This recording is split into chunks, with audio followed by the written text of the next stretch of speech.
लोग सवाल कर रहे हैं आज कि अभी तो 25 दिसंबर आने वाला है, उस दिन तो एक दूसरे को मुबारकबादियां देते हैं, हैप्पी क्रिसमस कहते हैं, क्या इस तरह कहना जायज़ है? कुछ लोग तो ये भी सवाल कर रहे हैं कि उसी 25 दिसंबर को हमारे बच्चों के स्कूल में बच्चों को सांता क्रूज के कपड़े पहनाने के लिए कहते हैं, मजबूर करते हैं कि इस तरह के कपड़े पहना के लेके आओ, नहीं तो कम से कम उसकी टोपी, जो लाल टोपी होती है, वो टोपी तो भी लगा के लेके आना ज़रूरी है। और इसी तरह वो सांता क्रूज या फिर उसे क्रिसमस फादर के नाम से जो जाना जाता है, मशहूर है, उस दिन ऐसे कपड़े पहनाना और स्कूल में आने के बाद एक दूसरे को हैप्पी क्रिसमस कहना, फिर उसी दिन वो चॉकलेटों का बांटना, ये सब स्कूल्स में होता है, कॉलेजेस में होता है। तो फिर ऐसे हालात में हम क्या करें? तो देखो मेरे भाई, इस चीज को अच्छी तरह याद रख लो। अच्छा, इसका जवाब देने से पहले एक और बात भी याद आए तो बता दूं, वो ये है, बहुत सारे लोग, बहुत सारे माँ बाप को तो जब ये समझाया जाता है मसला, तो कहते हैं नहीं भाई, हम तो हिंदुस्तान में रहते हैं, हम तो सबके साथ मिलकर रहते हैं, तो हमारे ताल्लुकात हम बिगाड़ लेना नहीं चाहते, हमारे कई ईसाई दोस्त भी है, तो क्या अब हम उन लोगों को हैप्पी क्रिसमस नहीं बोलना? क्या अब सबके साथ मिलकर रहते हैं तो फिर हमको बोलना ही पड़ता? या तो ये मजबूरी समझते हैं, या नहीं तो फिर ये दोस्ती की अलामत समझते हैं। तो याद रखो मेरे भाइयों, इस्लाम मना नहीं करता आप मुसलमान के अलावा किसी और मजहब के मानने वाले से दोस्ती करें, इसे मना नहीं करता। आपके अच्छे से अच्छे हिंदू दोस्त भी हो सकते हैं, आपके अच्छे से अच्छे ईसाई दोस्त भी हो सकते हैं, उनसे दोस्ती करो, कारोबार करो, मिलजुल के रहो, अखलाक के साथ रहो, उनकी मदद करो, हेल्प करो, सब कुछ करो, जायज़ है। लेकिन आपका अपना जो धर्म है, आपका अपना जो दीन है, उस दीन को फॉलो करते हुए, शरीयत के दायरे में रहते हुए हर एक के साथ मोहब्बत के साथ जिंदगी गुजारो, ये जायज़ है। लेकिन इस्लाम को छोड़ दे के देखो, हर धर्म के कुछ ना कुछ नियम होते हैं, कुछ ना कुछ पाबंदियां होती हैं। इसी तरह हमारा धर्म, हमारा मजहब इस्लाम है, तो हमारे भी कुछ पाबंदियां हैं, कुछ रूल्स एंड रेगुलेशंस है। अल्लाह ताला हम लोगों के लिए भी कुछ पाबंदियां रखा। इस्लाम क्या है, कैसे कैसे रहना, कैसे जिंदगी गुजारना, कैसे बात करना, कैसे इबादत करना। अब उसी में से अब आप किसी को, अगर किसी का त्योहार मनाते हैं, किसी को विश करते हैं, किसी को ग्रीटिंग्स देते हैं, किसी को हैप्पी क्रिसमस कहते हैं, तो फिर आपको देखना होगा कि आपका इस्लाम इसकी इजाजत देता है या नहीं देता। तो देखिए, अब इसका जवाब ये है, सबसे पहले तो मैं आप लोगों को ये बात समझाना चाहता हूं कि ईसा अलैहिस्सलाम जो है, ईसा अलैहिस्सलाम एक नबी है, हम भी मानते हैं ईसा अलैहिस्सलाम नबी है। लेकिन ईसाइयों का, क्रिश्चियनों का यह अकीदा है कि ईसा अलैहिस्सलाम अल्लाह के बेटे हैं, अल्लाह का बेटा है ईसा, और इसी दिन पैदा हुए। 25 दिसंबर को ईसा अलैहिस्सलाम की पैदाइश हुई, इसलिए वो लोग खुशी मनाते हैं। और देखिए, 25 दिसंबर को ईसा अलैहिस्सलाम की पैदाइश वो समझते हैं, फिर उसके बाद 31 दिसंबर यानी तो 1 जनवरी को नया साल आया, बल्कि न्यू ईयर भी मनाते हैं, यानी उस जमाने के हिसाब से उनका अकीका भी मनाते हैं, उस दिन खुशी मनाते हैं। तो क्या हमारा अकीदा भी ईसा अलैहिस्सलाम के ताल्लुक से यही है? नहीं। अल्लाह ताला ने कुरान में कहा, सूरह इखलास निकाल कर देखेंगे, अल्लाह ताला कहता है लम यलिद वलम यूलद, ना वो किसी से पैदा हुआ, ना वो किसी को पैदा किया।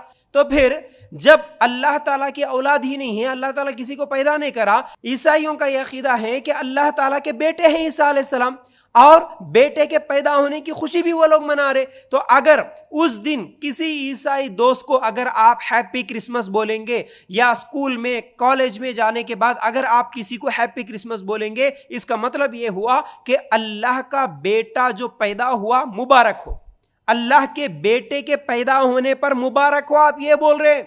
हालांकि हमारा अकीदा, मुसलमानों का अकीदा ये है, मुसलमानों याद रखो, जरा गौर से सुनो, जो लोग ये कहते हैं कि भाई ये तो चलता, स्कूल में ये भी नहीं बोले तो कैसा, हम लोगों को तो मानना पड़ता, हर चीज में बारीकियां देखे तो कैसा, इस तरह की जो बहाने बनाते ना, याद रखो तुम्हारे को है ना ईमान है ना कुरान पे, आप कुरान पढ़ते ना, कुरान घर में है ना, कुरान पे अगर ईमान है, तुम अगर सच्चे मुसलमान है, हकीकत में तुम मुसलमान है, तो फिर कुरान कहता है कि अल्लाह का कोई बेटा नहीं, लेकिन तुम हैप्पी क्रिसमस कहते हो, तो इसका मतलब तुम अल्लाह का बेटा पैदा हुआ, मुबारक हो, ये बोल रहे।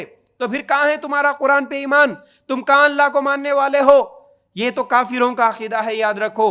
अल्लाह का बेटा नहीं है, बल्कि सूरह मरियम आयत नंबर 90 निकाल कर देखेंगे, अल्लाह ताला तो कहता है, अगर ये बात, कौन सी बात? अल्लाह का बेटा पैदा हुआ, अल्लाह का बेटा है, अगर ये बात आसमान और जमीन को मालूम हो जाए, यानी तुम्हारे को, आए इंसानों, तुम्हारे को जैसी समझ है वैसी समझ आसमान और जमीन को भी हो, और उस वक्त ये बात कहे तो आसमान फट जाए, जमीन रेजा रेजा हो जाए इस बात पर कि अल्लाह का बेटा, ये शिर्क है, ये कुफ्र है।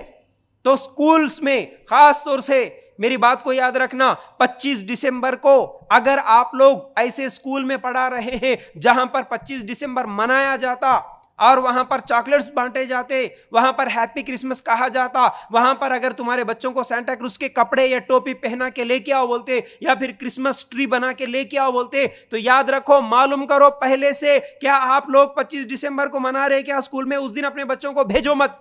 और मेरा तो यह कहना है कि ऐसे स्कूल्स में पढ़ाओ ही मत। इन स्कूलों में आज पढ़ाई से ज्यादा ये मजहबी चीजें सिखाई जाती हैं, अकीदे सिखाए जाते हैं अपने अपने मजहब के। आज मुसलमानों का अकीदा बिगड़ रहा है इसीलिए क्योंकि हर त्योहार पे जो है सो मजहबी अकीदे और मजहब के बहुत सारी ईदें त्योहार वगैरह मनाए जाते हैं। मुसलमानों असल में सोचना ये चाहिए, मुसलमानों को तो असल करने का काम ये था कि मुसलमानों के अपने स्कूल्स हो ताकि किसी गैर मुस्लिमों के ऐसे अकीदे सिखाने वालों के स्कूलों में हमारे बच्चों को भेजे ही ना। हम लोग शादी खाने बनाने में और बिरयानी के ताहरी के मंडी के होटल बनाने में हम लोग परेशान, अब जाते हैं ऐसे स्कूल्स में पढ़ाने के लिए बच्चों को अच्छी पढ़ाई होना बोल के, वहां पर ये लोग क्रिसमस डे मनाते हुए फिर इसी तरह वो दूसरे त्योहार आते हैं तो उस वक्त भी उन लोगों की ड्रेसिंग करवा के उन लोगों के जैसे नाचने गाने करवाते हैं। तुम्हारे बच्चों के अकीदे नहीं बिगड़ेंगे तो और क्या होंगे फिर? याद रखो, इसलिए क्रिसमस डे के दिन अपने बच्चों को स्कूल मत भेजो बिल्कुल भी। ऐसे स्कूल्स में पढ़ाओ भी मत पढ़ाओ ऐसे स्कूल्स में अल्लाह के लिए, वरना कल क़यामत के दिन पकड़े जाओगे। याद रखो, अल्लाह ताला अगर कल क़यामत के दिन सवाल करे तू फलां दिन हैप्पी क्रिसमस बोला था 25 दिसंबर को, तेरे बच्चे को तो स्कूल भेजा था, उस दिन तेरा बच्चा बोला था हैप्पी क्रिसमस बोल के, उस दिन उन लोगों ने दिए सो चॉकलेट खाया था या फिर केक खाया था, मीठा खाया था, तो फिर तू ये बोला अल्लाह का बेटा है, हालांकि मेरा बेटा नहीं है। ऐ मुसलमान, तू मेरी कुरान को मानता था, कुरान पढ़ता था, मेरे नबी को मानता था, मेरे ऊपर तेरा ईमान था, मेरा तो बेटा नहीं है। तू उस दिन बोला था ना मेरा बेटा है, कहां है मेरा बेटा? तूने ऐसा क्यों किया? तो फिर हमारा क्या जवाब रहेगा? तो फिर उस दिन हमारा क्या होगा? याद रखो, ये बदतरीन शिर्क है, ये बदतरीन कुफ्र है। तुम अगर हैप्पी क्रिसमस बोले तो उस दिन हो सकता है तुम इस्लाम से बाहर भी हो सकते हो, इस्लाम से बाहर हो सकते हो सकता है तुम्हारा दुनिया में मुसलमानों का नाम रहेगा अब्दुल्ला अब्दुर्रहमान, लेकिन अल्लाह की नजर में शायद तुम मुसलमान नहीं रह सकते, शायद अल्लाह के नजदीक तुम मुसलमान नहीं होंगे। याद रखो, ये बहुत बड़ा खतरा है। फिर उसके साथ साथ बहुत सारे हमारे नौजवान, बहुत सारे हमारे मर्द हजरात अपनी दुकानों में, खासतौर से बेकरी वाले, बेकरियों पे उस दिन केक बना के रखते, हैप्पी न्यू ईयर के केक बना के रखते। फिर इसी तरह दुकानों में भी वो तमाम चीजें रख के बेचते, सांता क्रूज के कपड़े, टोपियां, वो पूरे लाइटिंग, वो स्टार्स, वो ट्री, क्रिसमस ट्री, ये सब चीजों का बिजनेस करते, धंधा करते, ये सब भी हराम है, याद रखो। फिर इसी तरह उस दिन केक लेके जाके घर वालों को भी खिलाते, और इसी तरह 31 दिसंबर को या फिर 1 जनवरी के दिन बहुत ज्यादा खुशियां मनाते हुए हैप्पी न्यू ईयर बोल के जो एक दूसरे को ग्रीटिंग्स देते हो, उस दिन अगर नाचते गाते हो या फिर उस दिन एक दूसरे को मुबारकबादी देते हो, ये ईसाइयों का तरीका है। ईसा अलैहिस्सलाम जो अल्लाह के बेटे हैं वो लोग समझते हैं, ईसा अलैहिस्सलाम को वो लोग अल्लाह का बेटा समझ के उनका अकीका जो मनाते हैं, उस दिन तुम भी अगर हैप्पी न्यू ईयर बोल के खुशी मनाएंगे तो ये बदतरीन गुनाह होगा। याद रखो, बदतरीन गुनाह होगा। उस दिन की खुशी मनाना हो सकता है तुम्हें इस्लाम से बाहर भी कर दे। तो तौबा करो, सबसे पहले इल्म हासिल करो, इस्लाम क्या कहता है, ईमान क्या है, सबसे पहले इल्म हासिल करो। अरे ये दुनिया 50-60 साल की है भाई, जैसे चाहे वैसे जिंदगी गुजर जाएगी, हमेशा की आखिरत बर्बाद ना कर लो। ये खाली 25 दिसंबर को हैप्पी क्रिसमस बोले तो क्या हुआ, उस दिन ये भी नहीं करे तो क्या होता, दूसरे त्योहारों में हमारे बच्चे को अगर ये भी कपड़े नहीं पहनाए तो क्या होता, ये स्वीट नहीं खा लिए तो क्या होता, ये मुबारकबादी बोल दिए तो क्या होता, ये भी कोई गुनाह है क्या? इस तरह सोचने वालों, याद रखो, हमेशा की जिंदगी बर्बाद कर ले रहे तुम, आखिरत की हमेशा की जिंदगी बर्बाद कर लोगे। सिर्फ इस एक जुमले की वजह से हमेशा की जहन्नम में चले जा सकते, हमेशा की जन्नत से महरूम हो सकते। इसलिए ये 50-60 साल की दुनिया की मोहब्बत के लिए ये थोड़ी सी तालीम, जो दुनियावी तालीम के लिए तुम लोग अगर ऐसे शिरकिया और कुफरिया जुमले बोलोगे तो फिर कल क़यामत के दिन बदतरीन सजा पाओगे। याद रखो, बदतरीन सजा पाओगे।